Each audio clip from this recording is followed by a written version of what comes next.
எல்லாருக்கும் வணக்கங்க. இன்றைக்கி சிஸ்டர்ஸ் கிச்சனில் நாங்கள் ஏகாதசி ஃபுல்லாக விரதம் இருப்போங்க. சாப்பாடெல்லாம் செய்ய மாட்டோம். மறுநாள் துவாதேசி பகர்ன ஒரு பொழுதுக்கு 6 மணிக்கெலாம் இலை போட்டு படைப்போம்.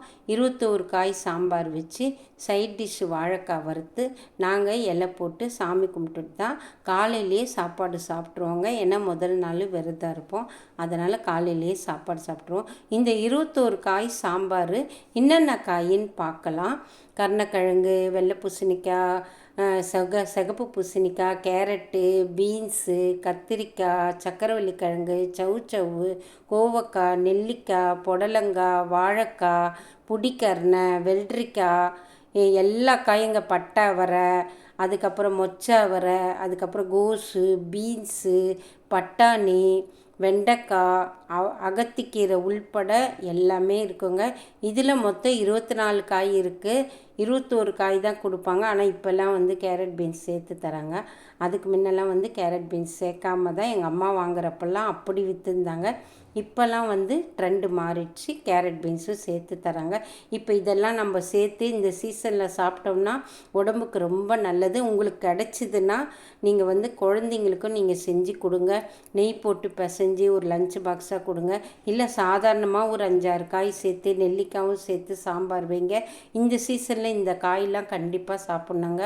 உடம்புக்கு ரொம்ப சயின்டிஃபிக்காக உடம்புக்கு ரொம்ப நல்லது. இப்போ வந்து இது சாம்பார் வீடியோலாம் நான் நிறைய வீடியோ போட்டுட்டேன். ஆனால் இதுக்கு வந்து ஒரு சில டிப்ஸு தரேங்க.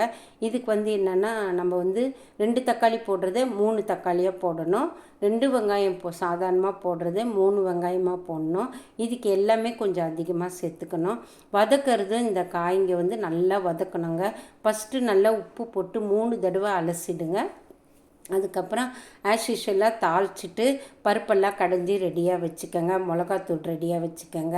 நான் வந்து 150 பருப்பு போட்டிருக்கேன். அதனால் வந்து நான் 6 ஸ்பூன் மிளகாத்தூள் எடுத்திருக்கேன். முதல்ல 5 ஸ்பூன் தான் போடுவேன். இப்போ 1 ஸ்பூன் எக்ஸ்ட்ரா எடுத்திருக்கேன்.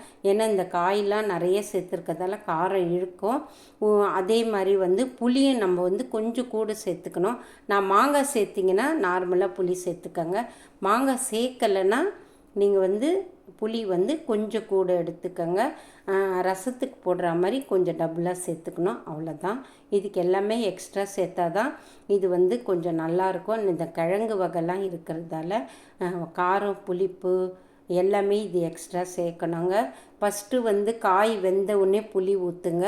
ஏன்னா வந்து நீங்கள் ஃபஸ்ட்டே புளி ஊற்றுனீங்கன்னா ஒரு சில காய்ங்க இதில் வேகாது.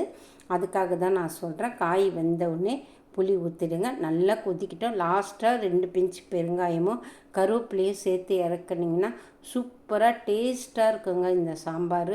ரொம்பவே நல்லாயிருக்கும். நாங்கள் வந்து சின்ன வயசில் எப்போ சாமி கும்பிடுவாங்க, எப்போ சாப்பிட்லான்னு இருக்கோம். அந்த காலத்தில் பெரியவங்க வந்து இதெல்லாம் எங்களுக்கு வந்து செய்து பழகி வச்சுருக்காங்க. அதை பார்த்து தான் நாங்கள் செய்கிறோம். பிடிச்சிருந்தால் லைக் பண்ணுங்கள், ஷேர் பண்ணுங்கள், கமெண்ட் பண்ணுங்கள்.